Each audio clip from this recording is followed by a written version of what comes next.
Eto mga ka-RSP, ngayong buwan ng kababaihan, ipinagdiriwang natin hindi lamang ang ganda, kundi pati ang lakas, tapang at tibay ng bawat babae sa ating lipunan. Ito ang panahon para kilalanin at pahalagaan ang bawat kwento ng tagumpay at inspirasyon ng kababaihan. In a world that sets standards, she sets her own. Iyan ang pinatutunayan ng isang Filipina plus-size model na buong pusong pinapakita na ang ganda at confidence ay nagmumula sa pagtanggap sa sarili.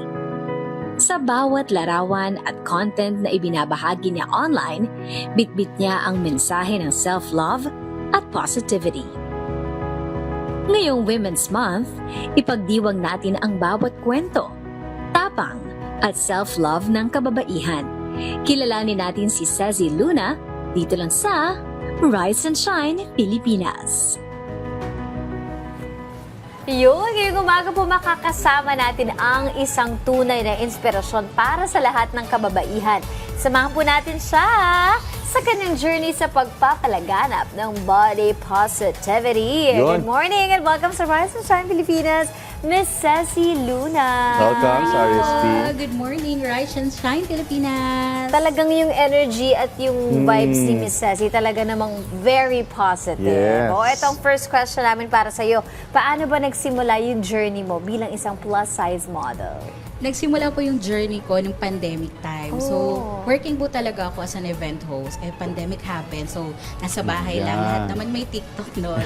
So, ang ginawa ko, nag-TikTok ako, nag-post ako ng mga outfit of the day, mga plus-size outfit recommendation. And then, after noon, tumaas na yung followers. And then, mini-message na ako ng brands. Pumupunta na rin ako sa mga GoSee. Wow. And doon po nagsimula yung journey ko as a plus-size model. Ang galing. Pero dyan sa journey mo na yan, ano yung pinaka-challenging part na naranasan mo?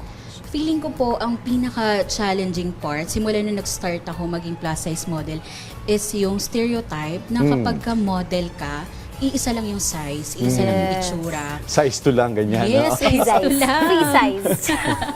And then yung mga judgments, especially ngayon, sobrang lawak na. So meron ng online bashing, Yes. ang dami ng comments sa social media. So ang hirap mag-delete.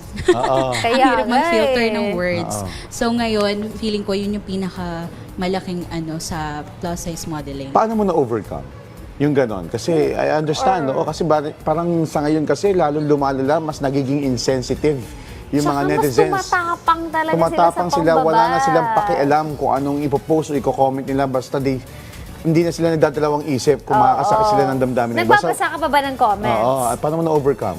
Actually, hindi na po talaga ako nagbabasa ng comments. Okay. Naka-filter na siya doon sa mga page ko. Pero minsan may ilan-ilang nakakalusot, nakakabasa ko. Iniisip ko na lang kasi wala sila. So, hindi nagmamatter yung sinasabi nila. Nakafocus lang ako dun sa goal and nakafocus ako dun sa mga taong nakasuporta sa akin. Yun. Tama, oo. Eto, paano ba nakatulong sa yung content creation para ipalaganap at i-promote ang body positivity? Yan. Ang laki po kasi ng platform na Oo. binigay sa akin. Meron tayong Facebook, Instagram, Twitter, and TikTok. So, ginagawa ko po, nagpo-post ako ng mga video, plus size recommendation, outfit, yung mga confidence, paano ba mahalin yung sarili, saan ba mag-start, yung mga self-love, ganon. So, sobrang ganda niya kasi minsan may mga nagme-message sa akin, Ceci, thank you kasi dahil sa'yo nakakapag-sleeveless na ako. Wow. Dahil sa'yo nakakapag-carry na mag-crop top. Yan, Diba? oo. So Confidence is the key. aside from self-love, ano yung pinaka-importanting aral na natutunan mo dito sa journey mo na pwede mong i-share sa ating mga ka-RSP? Self-love and believe in yourself.